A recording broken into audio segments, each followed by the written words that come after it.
So hey guys, this is Vaibhav, currently a second year student at VMC Safdurjung Hospital Delhi. So आज की video का topic तुम देख के समझ गए होगे। हम लोग बात करने वाले कि अगर तुमने अपनी 11th बर्बाद कर दी अभी तक, तो तुम्हें अब उसको किस तरह से कवर करना है और 12th के साथ करते हुए नीट को किस तरह से क्रैक करना है। तो यार ये एक ऐसा टॉपिक है जिससे मैं बहुत ज्यादा रिलेट करता हूँ, बिकॉज मैंने भी अपनी 11th है उसका most of the time waste कर दिया था। जनवरी फरवरी के आसपास ही मैंने जो अपनी प्रिपरेशन है वो सीरियस टर्म्स में शुरू की थी, और उसके बावजूद मैं अपने 12th के बोर्ड्स में भी 96% स्कोर कर पाया, और नीट में भी ऑल इंडिया रैंक 59 स्कोर कर पाया। तो यार सबसे पहले तो तुम्हारे दिमाग में यही सवाल रहता है कि क्या हमने अपनी 11th बर्बाद कर दी अभी तक, तो क्या अभी भी नीट पॉसिबल है? तो यार डेफिनेटली पॉसिबल है, उसका जीता जाता एग्जांपल मैं ही हूँ तुम्हारे सामने। तो अब तुम्हें क्या करना है उस पर बात करते हैं। Let's begin. तो यार सबसे पहले तो मैं तुम्हें एक हार्श रियलिटी बताना चाहता हूँ कि अगर 100% नीट एस्पिरेंट्स नीट की तैयारी कर रहे हैं, तो उनमें से 50 से 60% लोग ऐसे होते हैं जो कि अपनी 11th को वेस्ट कर चुके होते हैं और 12th में ही सब कुछ कंप्लीट करना चाहते हैं, बट वो फिर भी ऐसा नहीं कर पाते। इसका कारण क्या है? इसका कारण है, खुद सोच के देखो कि अगर तुमने 5 से 6 महीने अपने किसी एक चीज के पीछे खराब किए हैं, अनटिल और अनलेस तुम्हें कोई इंजरी या डिजीज ना हो गई हो, जनरली रीजन होता है कि तुम्हें कोई डिस्ट्रैक्शन बहुत परेशान कर रहा था, जिस कारण तुमने अपने ये 5 से 6 महीने खराब कर दिए। तो अब ऐसा क्या हो जाएगा कि तुम 1 महीने में या 2 महीने में इतना टर्न अराउंड हो जाओगे कि तुम उस डिस्ट्रैक्शन से निकल जाओगे? बहुत सारे लोग हैं जो यही नहीं कर पाते और उस डिस्ट्रैक्शन में ही फंस के रह जाते हैं, उस लूप होल में ही बंद के रह जाते हैं और अपनी प्रिपरेशन सही से शुरू ही नहीं कर पाते, या फिर अगर शुरू कर पाते हैं तो तब तक बहुत ज्यादा लेट हो चुकी होती है और वो नीट क्रैक नहीं कर पाते या उनको ड्रॉप लेना पड़ता है। तो यार मैं तुम्हें यही कहूंगा कि तुम्हें सबसे पहले इस चीज से बचना है, और इस चीज से तुम्हें बचने के लिए क्या करना होगा कि तुम्हें सबसे पहले पहचानना होगा कि क्या डिस्ट्रैक्शन ऐसा था जिस कारण तुम्हें इतनी परेशानी हुई, तुमने इतना टाइम वेस्ट किया। और सबसे पहले जो तुम्हें उसके लिए मेजर्स लेने होंगे कि तुम उसको किस तरह से रेक्टिफाई करो, और ऐसी सिचुएशंस क्रिएट करनी होगी कि तुम उसकी तरफ वापस से अट्रैक्ट ना हो। तो यार मैं तुम्हें थ्योरेटिकली नहीं बताना चाहता हूँ, प्रैक्टिकली तुम्हें बताऊंगा खुद के ही एग्जांपल से कि मैंने अपनी 11th most of the time उसमें गेमिंग में खराब कर दिया था। तो मैंने क्या किया फिर, मैंने जो भी अपने गेम्स वगैरह थे सबसे पहले तो उनको डिलीट किया। दूसरी चीज जो मैंने की वो ये की कि मैंने खुद से प्रॉमिस किया कि अब मैं एटलीस्ट नीट तक तो ये कुछ भी गेम्स वगैरह नहीं खेलने वाला हूँ। तीसरी चीज जो मैंने की वो ये की थी कि मैंने जो भी ट्रिगर्स थे जो कि मुझे स्टिमुलेट करते थे गेमिंग की तरफ जाने को या गेम्स खेलने को, उनको मैंने दूर कर दिया। लाइक इस तरह के जो मेरे दोस्त थे जो गेमिंग की बातें करते थे उनसे मैं दूर हो गया। इस तरह के जो यूट्यूब चैनल्स वगैरह जो मैं फॉलो करता था उनसे मैंने जो भी अनफॉलो कर दिया, अनसब्सक्राइब कर दिया, और इस तरह से मैं ट्रिगर्स से भी बच पाया और जो अपना डिस्ट्रैक्शन है उसको दूर करके नीट की प्रिपरेशन सही से कर पाया। तो तुम्हें भी कुछ इसी तरह के मेजर्स लेने होंगे बेस्ड ऑन तुम्हारा डिस्ट्रैक्शन जो है वो क्या है। अब तुम्हें ऑनलाइन पढ़ना है या ऑफलाइन पढ़ना है, इसकी बात तो डिटेल में मैं वीडियो में आगे करने वाला हूँ, बट अगर तुम ऑनलाइन ऑप्ट करने वाले हो तो मैं उसके लिए तुम्हें रिकमेंड करना चाहूंगा, तुम जो पीडब्ल्यू के बैचेस है उनको परचेज कर सकते हो। पीडब्ल्यू के हर एक बैच में तुम्हें एक्सपीरियंस फैकल्टी डिटेल लेक्चर्स में पढ़ा रही होती है। लेक्चर के बाद तुम्हें उसके लेक्चर नोट्स पीडीएफ फॉर्म में अवेलेबल हो जाएंगे। उसके अलावा तुम्हें हर लेक्चर की डीपीपी भी प्रोवाइड की जाती है जो तुम क्विज फॉर्मेट में भी सॉल्व कर सकते हो। इसके अलावा हर एक बैचेस के साथ उनके जो मॉड्यूल्स हैं वो भी अवेलेबल हैं।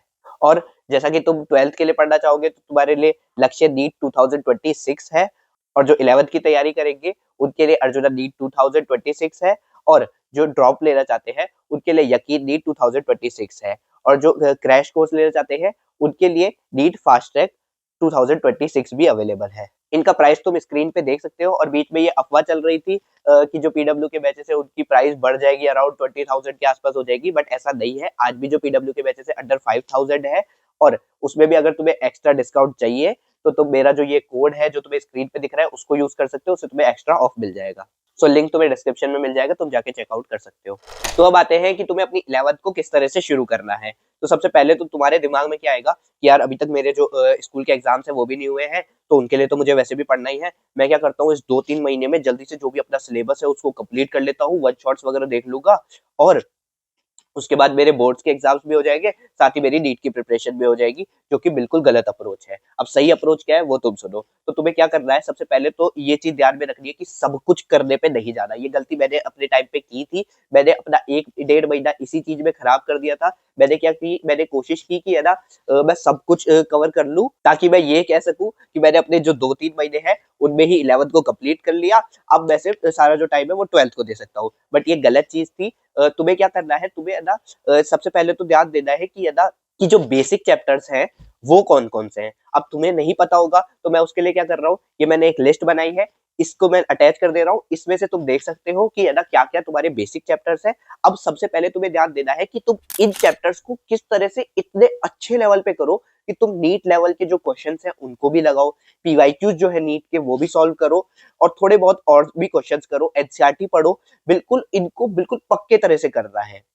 तुम जो पूरे जो 40-50 चैप्टर्स है वो करने के पीछे जाओगे तो तुम एक भी चैप्टर अच्छे से नहीं कर पाओगे। उससे अच्छा है कि 15-20 चैप्टर जो है वो अच्छे से करो, बट इतने अच्छे से करो कि तुम्हें उसको वापस से फिर पढ़ने की जरूरत ना पड़े। नहीं तो क्या होगा कि तुमने वन शॉट देखा, तुम आगे बढ़ते गए तुम पीछे का भूल गए, अब तुम्हें वापस से वन शॉट देखना पड़ रहा है, वापस से उसको पढ़ना पड़ रहा है। तो मोटा माटा तुम्हें क्या करना है, जो ये मैंने तुम्हें कंसेप्चुअल वाले चैप्टर्स बताए इनको कंप्लीट करना है। अगर तुम इनको जल्दी कंप्लीट कर लेते हो तो तुम्हें बाकी का जो टाइम है वो अपनी बायो को करने में लगाना है, बिकॉज बायो में थोड़े कम कंसेप्ट होते हैं as compare to physics chemistry, और थोड़ा सा रटने की चीजें ज्यादा होती है। तो तुम क्या कर सकते हो, उसके वो जो थोड़े से कंसेप्ट है उनको बिल्ड करके तुम उसको अपने उस टॉपिक को अपने नीट लेवल का बना सकते हो। और उससे क्या होगा, तुम्हारी बायो अगर ज्यादातर चैप्टर्स कंप्लीट होंगे तो तुम जो 12th में जो अपनी 11th की फिजिक्स और केमिस्ट्री है उसको ज्यादा टाइम दे पाओगे। अब मैं बात के चल रहा हूँ कि तुम्हारा मार्च अप्रैल के आसपास का टाइम आ गया है, तुम्हारे जो 11th के एग्जाम्स है वो हो गए हैं। अब तुम्हें क्या करना चाहिए, तो तुम्हारे दिमाग में सबसे पहले क्या आता होगा कि यार हम क्या करते हैं कि है ना पहले अपनी 11th जो बच रही है उसको कंप्लीट करने पे ध्यान देते हैं, फिर जो 12th का बाद का कोई भी बैच वगैरह आएगा तो उसको है ना ज्वाइन कर लेंगे और अपनी 12th कंप्लीट कर लेंगे। तो ये चीज गलत है, ये चीज नहीं करनी है तुम्हें। तुम्हें क्या करना है, तुम्हें जो 12th का सबसे पहला बैच है उसको ही ज्वाइन करना है, बिकॉज क्या होगा कि तुम्हारी 12th जो है वो तुम्हारी पहली प्रायोरिटी होनी चाहिए, बिकॉज तुम्हें बोर्ड्स भी लिखने हैं। इसलिए क्या करो कि जो 12th का पहला बैच है उसको लो, उससे जितना जल्दी तुम जो अपने 12th का सिलेबस है उसको कंप्लीट करोगे, फिर जो बाद का टाइम है तुम वो अपना 11th को दे सकते हो, बिकॉज तुम्हारी 12th तुम्हारी सिक्योर होगी तो तो तुम्हें ज्यादा पैनिकनेस भी नहीं होगी और अपनी 11th को तुम सही से टाइम अलोकेट कर पाओगे। तो अब तुम्हारे दिमाग में आएगा कि यार ऑनलाइन पढ़ना है, ऑफलाइन पढ़ना है, रेगुलर पढ़ना है, डमी पढ़ना है। तो यार सबसे पहले तो मैं तुम्हें यही रिकमेंड करूंगा कि तुम ऑनलाइन ही पढ़ो, बिकॉज तुम्हारे पास पहले से बहुत टाइम कंस्ट्रेंट्स है, तुम्हें 11th-12th एक ही साल में करनी है। उसके बाद तुम ट्रैवलिंग वगैरह में कुछ टाइम वेस्ट कर दोगे अगर तुम ऑफलाइन जाओगे, कई दोस्त वगैरह के साथ तुम्हारा टाइम वेस्ट हो जाएगा। इस कारण से जो ऑनलाइन है उसको प्रेफर करो अगर कर सकते हो तो। बाकी रही बात रेगुलर वर्सेस डमी की, तो यार इसमें मैं तुम्हें यही बोलूंगा कि अगर कर सकते हो, अफोर्ड कर सकते हो तो तुम डमी के लिए जाओ, बिकॉज डमी में तुम्हारे पास ज्यादा टाइम होगा, और वैसे भी यार बोर्ड्स के लिए तो तुम लास्ट के 1-1.5 महीने में ही पढ़ रहे होगे, तो तुम वो टाइम तो डमी में भी निकाल सकते हो। और जो बाकी टाइम तुम अपने स्कूल वगैरह जाने में वेस्ट करोगे उस टाइम को तुम अपनी 11th को कंप्लीट करने पे दे पाओगे। तो यार अब आ जाते हैं कि मान लो अब तुम्हारी 12th शुरू हो गई है, तो अब तुम्हें क्या करना है। तो सबसे पहले तो मैं तुम्हें एक चीज पहले ही क्लियर कर चुका हूँ कि तुम्हारी जो मेन प्रायोरिटी होगी वो 12th होगी, बिकॉज तुम्हारे बोर्ड्स भी है। तो इसलिए तुम्हें क्या करना है कि जो 12th के तुम लेक्चर्स वगैरह देखो, उसके साथ तुम्हें 3 काम जरूर से करने हैं कि उसके नोट्स अच्छे से बनाने हैं, उसके जो भी डीपीपी मॉड्यूल्स वगैरह होते हैं वो अच्छे से सॉल्व करने हैं। तीसरी चीज, उसको अच्छे से टाइम टू टाइम रिवाइज करना है, ठीक है। इसके बाद तुम्हें क्या करना है कि अब तुम क्या करो, ट्राई करो कि 1 से 2 घंटा जो तुम टाइम है वो अपनी 11th के लिए निकाल पाओ, और उसमें अब तुम्हें क्या पढ़ना है, अब तुम्हें थोड़े से हार्ड वाले जो टॉपिक्स है जो कि अभी कंसेप्चुअल में कवर नहीं हुए हैं उनको तुम्हें अब कवर करना है। अब मैं हार्ड टॉपिक पहले करने को क्यों बोल रहा हूँ, पहले इजी कर लेते हैं यार, इजी में जल्दी चैप्टर्स कंप्लीट हो जाएंगे, फिर जो टाइम है वो सारा हार्ड को दे पाएंगे। बट क्या होगा कि जैसे जैसे तुम्हारा टाइम आगे बढ़ेगा ना, तो तुम्हें 12th भी थोड़ी सी बर्डन लगने लगेगी, 12th का सिलेबस इंक्रीज हो जाएगा, टेस्ट आ रहे होंगे उनके उनके लिए पढ़ना होगा, और उसके बाद तुम्हारे बोर्ड्स भी नजदीक आ गए होंगे, तो तुम्हें थोड़ी पैनिकनेस भी क्रिएट होगी। तो तुम उसमें जो थोड़े से हार्ड वाले चैप्टर है, थोड़े जो ज्यादा कंसेप्चुअल चैप्टर्स है वो तुम कवर नहीं कर पाओगे। इस कारण से तुम्हें क्या करना है कि अभी हार्ड वाले करने हैं, उसके बाद इजी वाले जो चैप्टर्स है वो तो तुम वन शॉट एक वन शॉट देख के भी आराम से कर पाओगे अपनी 12th करने के बाद, ठीक है।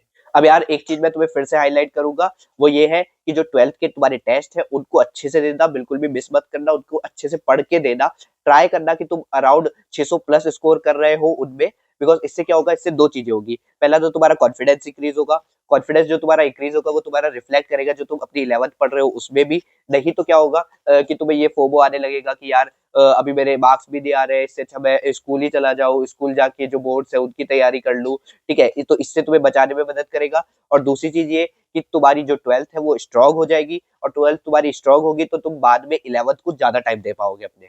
तो अब मैं मान के चल रहा हूँ कि अगर तुम जल्दी बैच ज्वाइन करोगे तो अराउंड दिसंबर जनवरी के आसपास नेक्स्ट ईयर के तुम्हारा जो सिलेबस है वो कंप्लीट हो जाएगा 12th का। तो अब जो बचा हुआ टाइम है तुम्हारे अब यहाँ से तुम्हारे जो मार्च या अप्रैल के आसपास तुम्हारे जो वापस से बोर्ड्स होंगे, तो उस टाइम को तुम्हें क्या करना है कि एक तो तुम्हें बोर्ड्स के लिए पढ़ना पड़ेगा, तो 1 डेढ़ महीना तुम्हारा उसमें जाएगा। जो बाकी का 1 डेढ़ महीना बचा, उसमें तुम क्या कर सकते हो, अपनी 12th का रिवीजन कर सकते हो। और अगर तुमने अपनी 12th स्ट्रॉन्ग रखी है तो उसके रिवीजन में तुम्हें ज्यादा टाइम नहीं लगेगा।